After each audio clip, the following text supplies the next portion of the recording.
नमस्कार, जय जगन्नाथ। सभी को डीएस वेल्डिंग में स्वागत है।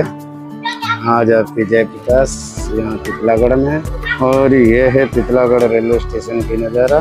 सौभाग्य से फिर से एक बार उड़ीसा में आने का मौका मिला, तो सोचा कि आप लोगों को भी दिखा।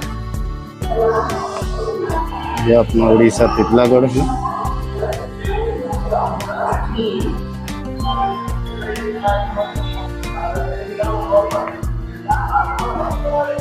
अब चलते हैं यहाँ से सीधा संबलपुर। महाप्रभु जगन्नाथ की कृपा से हमारी एक और मशीन संबलपुर के एरिया में आया, जब फिर से उड़ीसा भूमि समय बिताने के प्राप्त हुआ।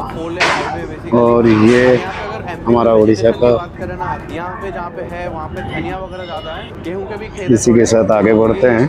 अभी टाइम नहीं, अब आपको दिखाऊंगा मशीन इंस्टॉलेशन।